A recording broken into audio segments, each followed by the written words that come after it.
Hi, and welcome to The Art of Aging, which is part of the Abundant Aging podcast series from United Church Homes. On this show, we look at what it means to age in America and in other places around the world with positive, empowering, and compelling stories that we hope encourage everyone everywhere to age with abundance. Today, we've got another one of our shortcuts, which really reviews a lot of the prime issues, positions, and thoughts in aging that are part of the work of our Ruth Frost Parker Center. And I'm very pleased to have the head of our center on the show today to unpack one of them, which is our fear of being a burden as we age. Beth, welcome. Hello, Mike.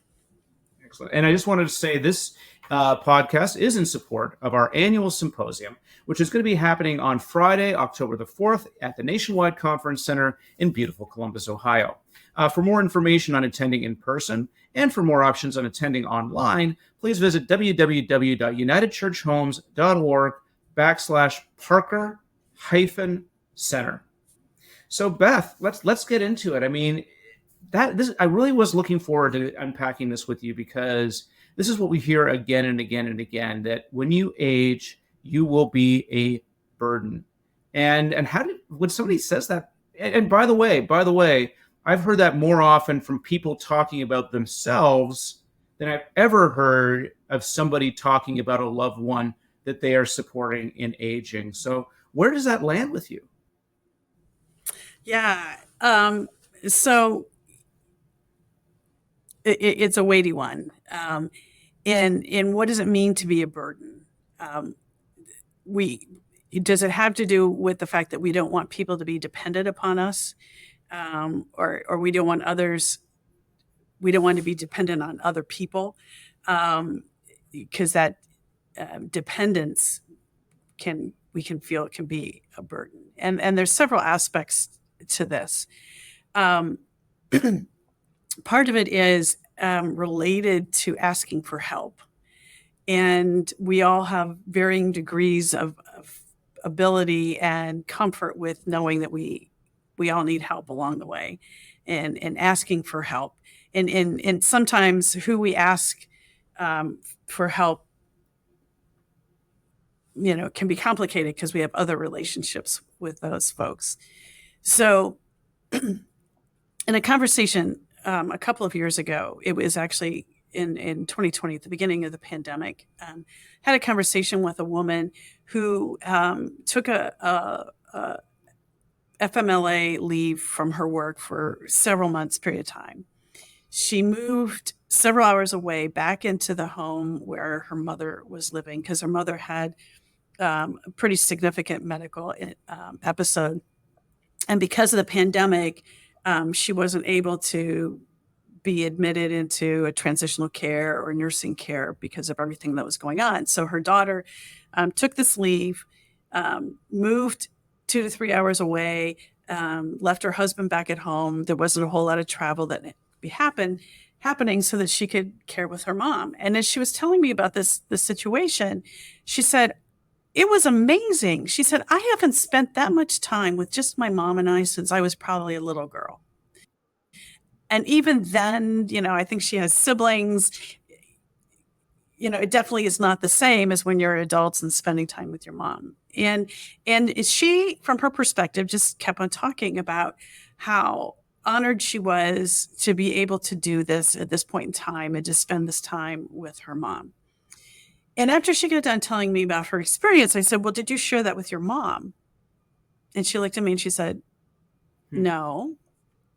And I said, well, the next time you talk to her, you might want to thank your mom for trusting you and for having had that opportunity. And she said, okay. So I talked to her about 2 weeks later, and she said, I had that conversation with my mom. And she was really surprised because she was feeling guilty that she was being a burden. Yeah, guilt. That's what keeps going through my head. The guilt. Yeah. Yeah. So we all need help at various points and different kinds of help. And so how do we reframe our thinking, particularly in later life, about the opportunities for us to invite, again, back to a previous shortcut that we did, talking about who's on our team as we age, and aging as a sport. When we need help, what if we reframed so that people think about the act of asking for help as an invitation for not only them to provide what we need, but an invitation for us to enter in a relationship and to support what they need. Yeah. And this is going to get to another conversation we have in a little. But I mean, the guilt comes from, I know you have to put other things aside. I know that you have to make time and all that.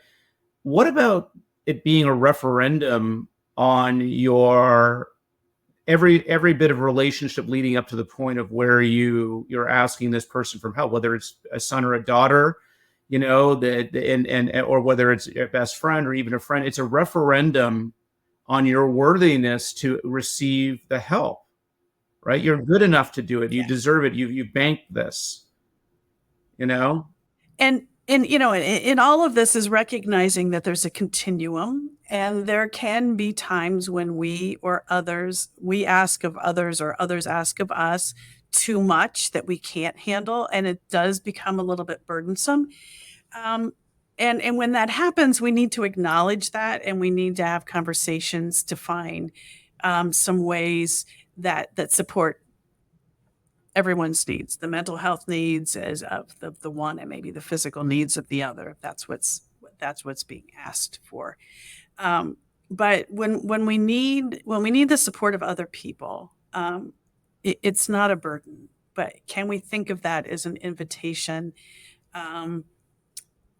for our relationships to continue and to continue in new ways? So let's think about just how to reframe this, right? I mean, oh gosh, the gratitude goes both ways, and it's tough for people. Some people don't know how to say thank you. It's tough. So I think that we have to sort of hold ourselves to maybe a higher standard or a higher example. I don't know, because this is the thing too. There are a lot of people for whom providing this help is an honor and a privilege, either because of for myriad factors. But there's always these outlier cases, and I hope they're outliers of just people you hear the stories, right? And that just compounds this idea of, oh my gosh, now I'm going to be a burden.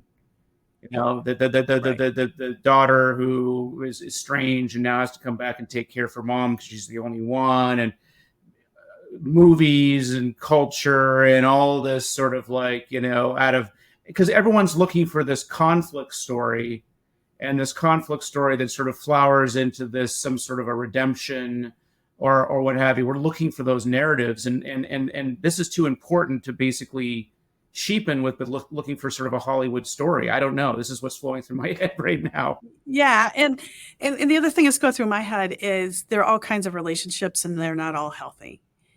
Or there are times when one person is aware that they're being asked all the time and too much of the time, and it is a burden. And for that individual to recognize, okay, this relationship is becoming a burden to me. And then, working with those around them, who support them to help come up with a plan. What do I need to do for my own mental health? But in reference to what we're talking about here, it's more of thinking about when we're the ones asking for help. How can we be conscious about what we're asking? And yes, we can be aware of what's happening in their lives. And, we don't want to be a burden asking our kids to come and, do this one more time for us. And yet these are things that we need to have done. And so what can I do when I know that their lives are busy and they are sacrificing, they are giving time, or, in the case of this situation, the woman was giving up being with her husband. She was giving up her work. But how can we also then bring to that relationship an acknowledgement and gratitude? Was what you were talking about for them participating, and what can I bring to make this beneficial for them? Yeah. Well, look, only the start of this conversation. There's a lot more to it. I know that this is going to be unpacked as we get into our symposium, as we get into the other good works of the Ruth Frost Parker Center. So just thank you very much, Beth, for being part of this shortcut, as we're calling it, podcast, because our other podcasts are like 40 minutes long each. So thank you to our listeners for choosing to listen to this podcast, giving us your time. And we have a few more coming up. Please stay tuned for that one. And of course, please consider attending our annual symposium on Friday, October the 4th at the Nationwide Conference Center in Columbus, Ohio. The subject of this year's symposium, Meaning, Purpose, and Redefining Retirement. You can find out more about joining in person and also joining virtually by visiting www.unitedchurchhomes.org/Parker-Center.